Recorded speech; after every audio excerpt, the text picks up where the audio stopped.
Do you want us to go physically under the torture chamber in Imbuya? Where do you want us to physically go? The UPDF has overthrown Uganda's constitutional order. Laws are useless because of impunity of the president and his family. And who are enablers of family rule in this country? It is NRM, it is leaders like my sister and friend. They are enablers of family rule in this country and impunity. And they cannot begin dismissing events as social media events. Why do I call it family rule? What qualifies him as a CDF of this country? He's a soldier. I know, but do you think he has more merit than all the generals we know that are professional in this country? Maybe. I don't think so. So, anyway, Museveni and his family have entrenched themselves. We have family rule, we have impunity because they are untouchable, and they have overthrown Uganda's constitutional order. And all that happens in NRM government, where my sister is a top leader in the party, a SEC member. So NRM are enablers of impunity. NRM is accountable for the 5 years we are in, including events of drag the IGP to court to explain under what circumstances does he invite the army to torture Ugandans in the day-to-day policing that is his duties in the Constitution. Under what circumstances does he hand over his work to the army? And who is accountable for the violations of the army against Ugandans pretending to be doing law and order work that belongs to the police? I thank you very much.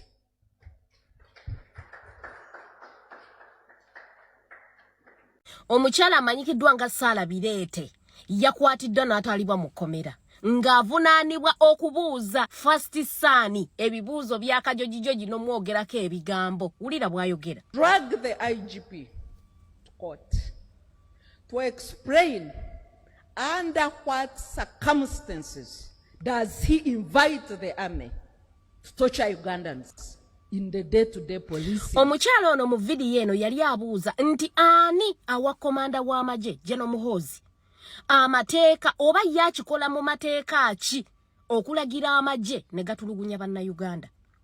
Omusango ogumu ku gye baamuguddeko gya kutyoboola na kuvuma gavumenti. Kiki olowooza ku vidiyo eno? Kirikingana mu kafaananyi kange ojje wano ku akaunti yange onfollowing okiteeke mu comment. Ogamba otya mwana wa maama? Mawulire si malungi so ge twakafunawo galaga omukyala akulira ekitongole kya Center for Constitutional Governance, CCG, Center for Constitutional Governance. Omukyalo nayitibwa Sarah Birete. Abasinga bamumanyi nga political activist. Naye nga wenkugambye ye mukyala alwanira enfuga ey'amateeka. Omukyalo oyo ba mu kigo ba mu kisimanyi bulungi. Omukyalo oyo abadde voko nnyo naddala okukoma ku kutyoboola eddembe ly'obuntu n'obutawa ssemateeka kitiibwa. Sarah Birete wenzijidde wano nga wayiseewo eddakiika zibadde nga 4 ng'agamba asaliddwako ewakaawe. So mu kye tusembyeyo okufuna yebadde police statement eno ng'ekoleddwa na ku mukutu gwa Facebook ogwabaningibwa poliisi ng'egezaako okutegeeza eggwanga nga bwekutte Sarah Birete. So ensonga ekwasiza Sarah Birete teyawukanako nnyo era ogenda kuwulira nti abadde akozesa bubi omutimbagano, ogenda kuwulira nti abadde asiga obukyayi, ogenda kuwulira nti abadde agezaako okusikiriza abantu mu kugenda okwenyigira mu bikolwa ebikyamu, inciting violence. So anyway, that's it. Mu ggwanga lya Uganda tugamba busirika ofa era ne bwoyogera ofa. Yes, kino kyonna bagezaako kuteeminga bannansi kuvaayo kwogera ku airinga out their views n'okugamba bannaye kino si kikyamu gye ndikolebwa kino ekikolebwa bwe kiti ne bwe kiti si kituufu. Yes, kyala Sarah Birete abadde voko nnyo abasinga abadde babuzibwawo abadde ayongerako eddoboozi lye n'aligattako era wogenda n'oyita ku timeline ye ya X eya Twitter ojja kulaba whatever byabadde agezaako abadde voko nnyo. So tusuubira arrests nnyingi mu kyo kye bagezaako kwe kugezaako kusuppressinga oba n'okukoma kwabo abavaayo ne boogera. Okitegedde mwana wa ssebo, nakugambye nti guno gwe mukisa oba lwe lukisa lukka twe tulina okutereeza byonna ebyasoba. Guno gwe mukisa gukka gwe tulina okununula eggwanga lino tusobole okulitereeza litereere. Naye bwe tulemererwa ku mulundi guno, munnansi bw'onaasigala ewaka n'otavaayo kujja kukuba kaluloko, munnansi bw'otaagende kunoonya kakongeko n'omanya wa wonna okulondera, munnansi bw'otaakeere ku makya n'osula kaluluko n'ofuluma meters 2 okuva ku mmeeza w'osuulidde akalulu n'okuuma akaluluko era n'obanja obuwanguzi bwo, nkubuulira tugenda kukifuuwa tukizza munda. Nakano akalembeekereza ke mulaba tulinawo my brother ojja kuba tokyakalina. Ng'ennaku z'omwezi 15 bwe tugenda okukomya impunity eno, ng'ennaku z'omwezi 15 bwe tutandika olugendo olw'okuzza enfuga ey'amateeka wano mu ggwanga lya Uganda, ssemateeka aweebwa ekitiibwa. Kategedde mwana wa ssebo. So free Sarah Birete, mukyalo oyo akwatiddwa.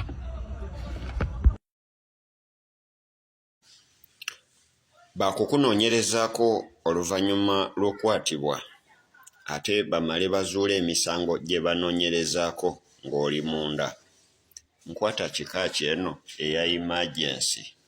Tukutte omukyala Sarah Birete ng'ono ye director for Center for Constitutional Governance, ng'ono wetwogerera akuumibwa ku poliisi yaffe, nga naye akaseera konna ajja kuba alabikirako mu kkooti, nga okunoonyereza kukyagenda maaso, nga bwe tunaaba tumaliriza okunoonyereza fayiro tugenda giweereza ew'omuwaabi wa gavumenti ku misango ki gye tusobola okumuggulako, nga tujja kuba tubategeeza wanaabeerawo. I want also to demystify the thinking that ruling Uganda is some form of rocket science, and we have one person with a vision, so we have one-eyed man amongst the blind, and if he's not there, the country can collapse. It's a lie.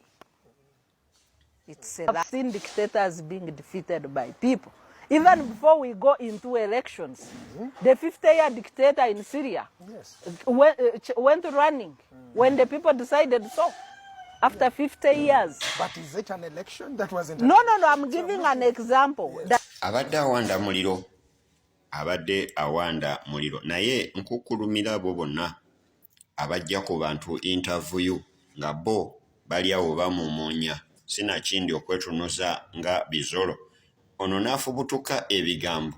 Ono n'ataakaka nga byo birikodinga bimale bimuteeke ku mpewo, bimale bimuzaalire akabasa. Kale muse mubi nnyo ogw'okubeera nti nno gwe tewepimira na butasobola kuyogera nga weeteekako ekkomo, oba oli awo kubeera patriotic nakyo kirina eddala wekikusteeka. Bamukutte tebamanyi misango, baagala kusooka kuwabulwa bazuule emisango gye yazizza anoonyerezebweko ng'ali munda. Bye bimu ku byabadde avumirira. Kale bano bo beetaaga ne bakufuga nga toyinaawo wadde kenyeenya, kubanga oba oli awo okwefuula omugezi ennyo mu nfuga gye bakufugamu, ogwo nagwo gwandikuleetera enkwata eno eya emergency.